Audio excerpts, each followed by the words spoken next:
जय गुरुदेव। आज हनुमान चालीसा की अगली लाइन पे चलते हैं।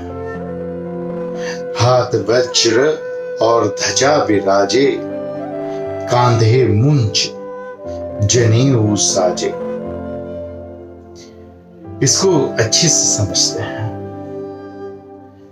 हाथ वज्र और ध्वजा आपकी विराजती है। हाथ में वज्र और ध्वजा है। वज्र के बारे में हमने कहानी अभी अभी 1 दिन या 2 दिन पहले ही सुनी थी।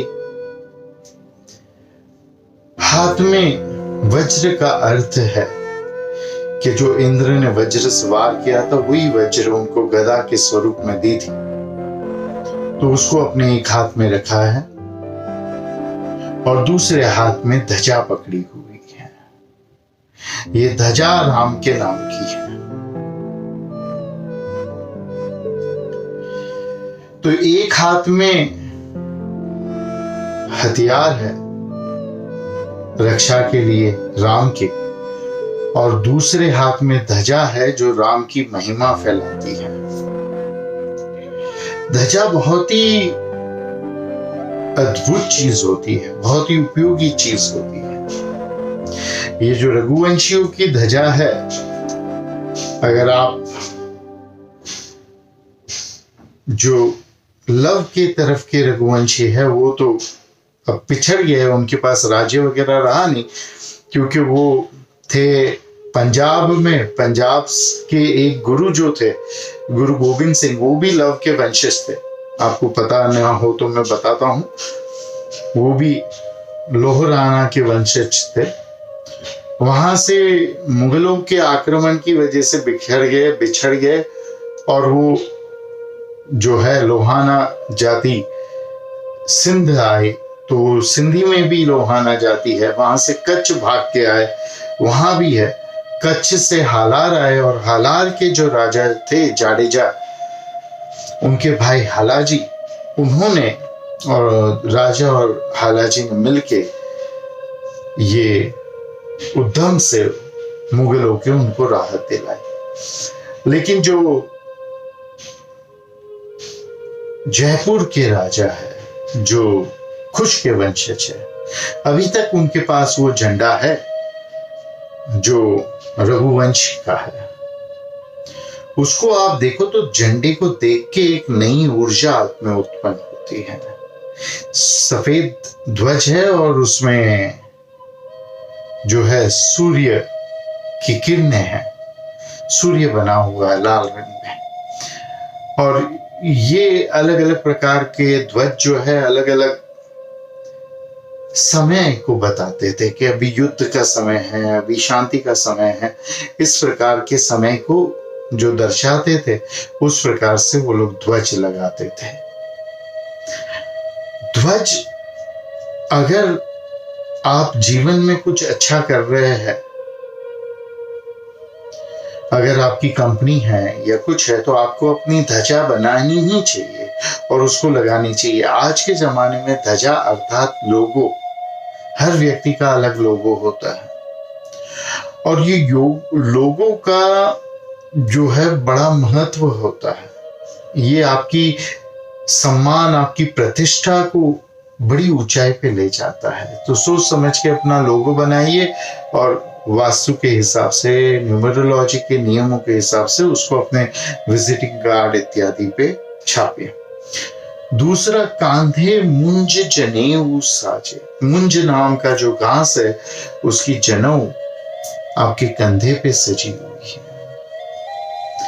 वेद के नियमों के अनुसार हमारी 3 नाड़ी जो है, ईडा, पिंगला, सुषुम्ना, उसमें ईडा को ज्यादा चलित रखने के लिए लेफ्ट शोल्डर से लेके राइट कुल्हे तक हर व्यक्ति को जनेऊ पहनना चाहिए। वेदों के हिसाब से शूद्र, वैश्य, क्षत्रिय, ब्राह्मण और यहाँ तक कि महिलाएं भी जनेऊ धारण करनी चाहिए। उसके बगैर उन्हें ज्ञान नहीं प्राप्त होता, नहीं देना चाहिए। कुछ समय के बाद, मध्यकालीन युग के बाद, कुछ ऐसी चाल चली गई कि महिलाओं की 3 जनेऊ उनके पति को दे दी गई और वैश्य, शूद्र और कई सारे क्षत्रियों ने भी की भी जनेऊ उतार ली गई कि आपको अभी अधिकार नहीं है पहनने का।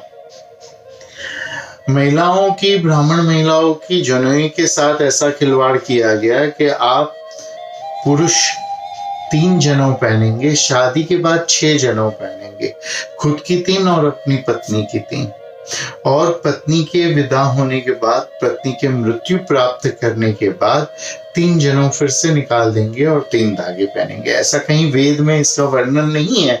हाँ, इतना वर्णन है कि जिन दिनों में स्त्री अपनी जनेऊ नहीं पहन सकती है अपने पीरियड्स के समय, उस समय उसकी जनेऊ उसके पति धारण करे। तो ये जरूर था। और फिर उनका पीरियड्स खत्म हो जाए तो वो जनेऊ उनको वापस देते हैं, ग्रहण में बदली करे। इससे होता क्या है? इसके जनेऊ के धारण करने से आपके शरीर की 10 अग्नि और 10 वायु संतुलित रहते हैं। ईड़ा और पिंगला नाड़ी सही चलती है, जीवन में सुखी प्राप्त होता है और कठिनाइयों से मुक्ति होती है, क्योंकि जैसे आपकी सांस चलती है वैसे मन चलता है। तो ये ग्रह नक्षत्र क्या करते हैं कि आपकी सांस को बदल देते हैं। जनेऊ पहनने से आपकी सांस धीमी चलती है और जनेऊ धारण करने से लेफ्ट नासिका दिन भर चलती है, रात को राइट नासिका चलती है। पति पत्नी भोग करते वक्त और टॉयलेट और बाथरूम जाते वक्त राइट साइड से जनेऊ को ऊपर उठाकर राइट कान पे लपेट देते हैं। इससे ईड़ा नाड़ी चलना बंद होती है और पिंगला नाड़ी चलना शुरू होती है।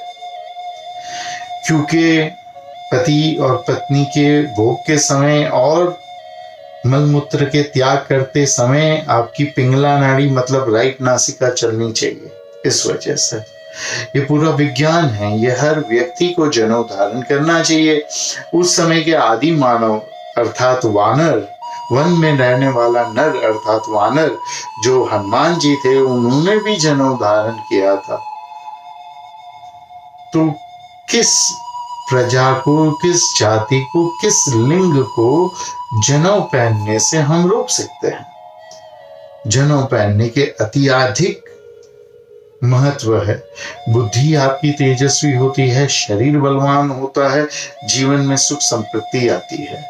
कोई धर्म, वेद, पुराण, मंत्र तंत्र की मैं बात नहीं कर रहा हूं। मैं बात कर रहा हूं वैज्ञानिक, साइंटिफिक, कि लेफ्ट नॉस्ट्रल ज्यादा चलने से मनुष्य के जीवन में हमेशा सुख ही असुख आता है। अगर आपने हमारे साथ में स्वरोदय योग का क्लास किया है तो आपको इसके बारे में विगत में जानकारी है, वरना होगी। अगर आप प्रश्न भेजोगे तो इसके बारे में समझाएंगे। तो आज इतना ही, आगे फिर कल जानेंगे हनुमान चालीसा के बारे में, या तो फिर और कभी दिन। हरिओम तत्सत।